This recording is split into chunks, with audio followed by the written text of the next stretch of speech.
there, readers and writers. Today it's another off-the-cuff to talk about one of the characters from the first book of Maldene as picked from the remaining names in this stein. There's, well, quite a few left. The first Maldene book alone, just so you know, has, I think, about like 25 characters, and the whole series about 300. So that's why I'm limiting it to just what's in here. Okay.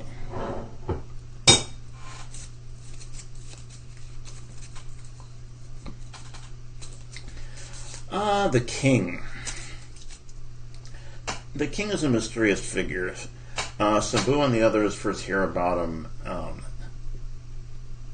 their adventures as a figure in a faraway land. King of a little kingdom over on the continent of Dagaloth. Otherwise known, well, it's the one place where, in a world haunted by the specter of Myro,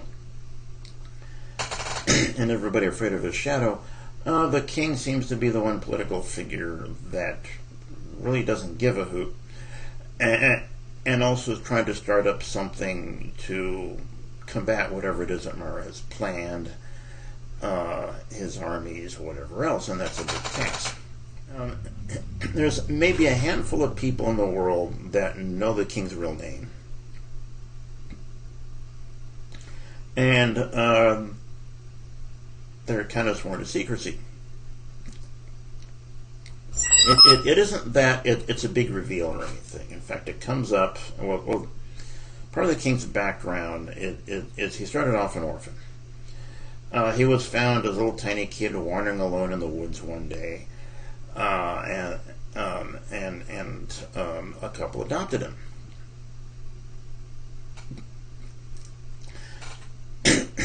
Now the couple, very loving and well-meaning people, but they didn't have too much imagination when it came to naming him.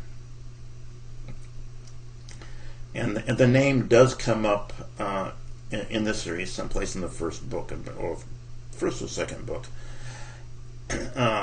So I'm not saying what it is; you just have to read it. But it's a rather ignominious name that, if you had a king as influential and well thought of as this guy, you'd sort of want to keep it a secret too.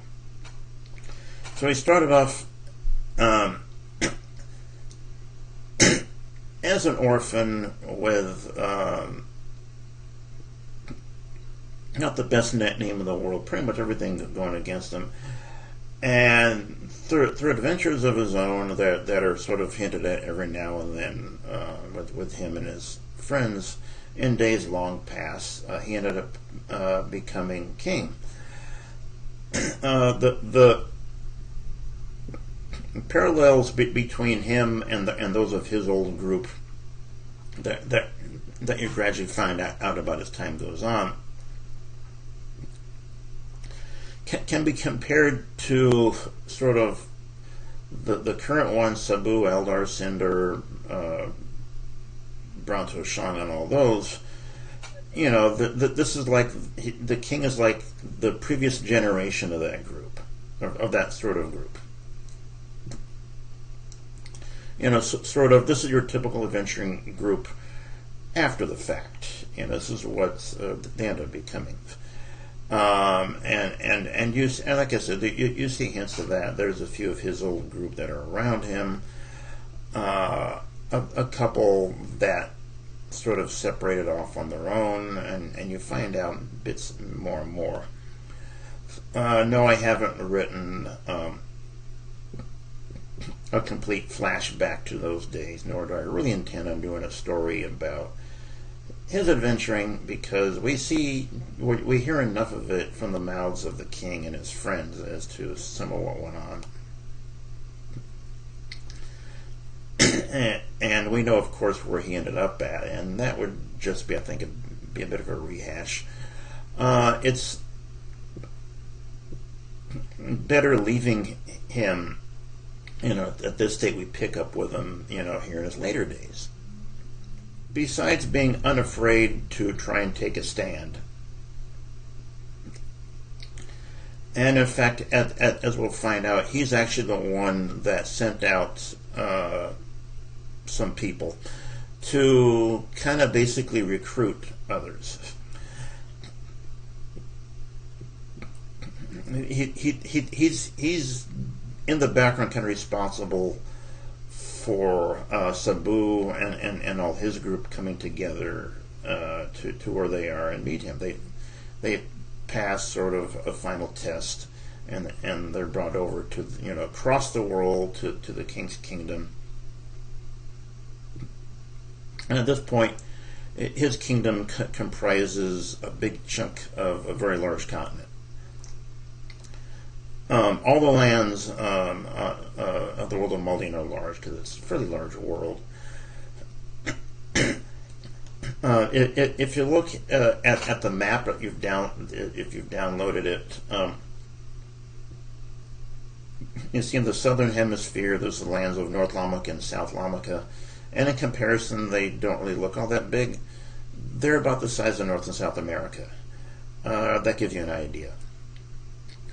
Dagaloth is not the largest. It's probably about the third largest continent. So his kingdom comprises, when the story begins in Book 1, his kingdom comprises an area that, if you compared it to Earth terms, would probably be about the size of North America. A well-thought of king, a good ruler.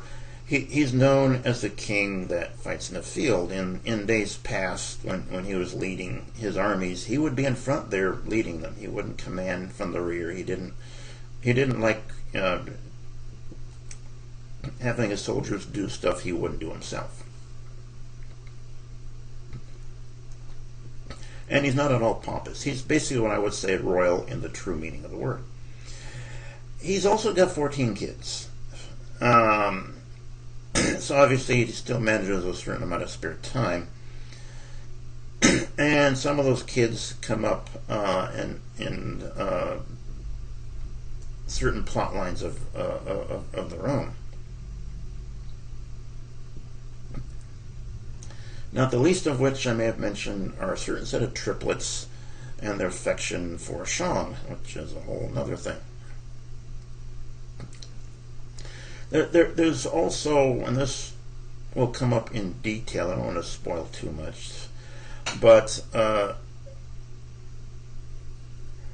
when a certain subject comes up, excuse me, about something that the king's original group benefited from. Yes, I'm being vague. Turns out the king didn't need it. Put it this way, it's obvious he's been king for a while now, had his adventuring days, old enough to have 14 kids. He looks like he's 30. And his wife is still somewhat young, too. So that's a little mystery that sort of creeps up. I describe him, as a good-looking, somewhat 30-year-old-ish or whatever, but in that part of the story, I really never give his age. I just describe it and leave it to you to figure out the clue that, wait, he looks this young, but let's do the math here with all those kids and everything, if nothing else. So, yeah, I have clues all over the place. So, yeah, there's that little mystery. There's some major revelations about the king that will come about, I think around like book 6, with some hints of something weird going on about his parentage around books 2 and 3. And then a more major revelation around book 12. So, yeah, there's bits of mystery about him scattered over the place.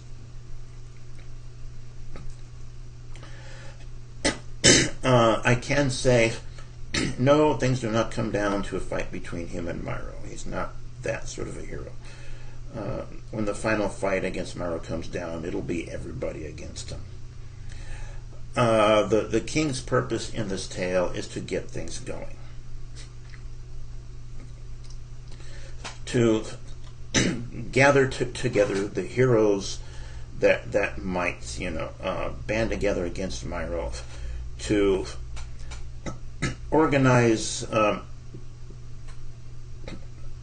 the other lords of Dagaloth and of lands well beyond into a single unit, going, listen, if we don't band together, Myro's going to win whatever his nefarious plan is.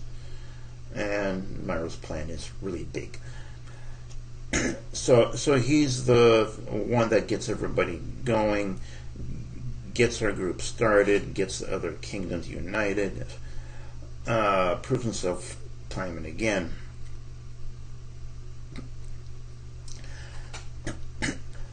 Not much more I can say about that without giving away major spoilers, and I've already given away a few clues. Anyhow, that's it. That's the guy known simply as the King from Maldene. Happy reading.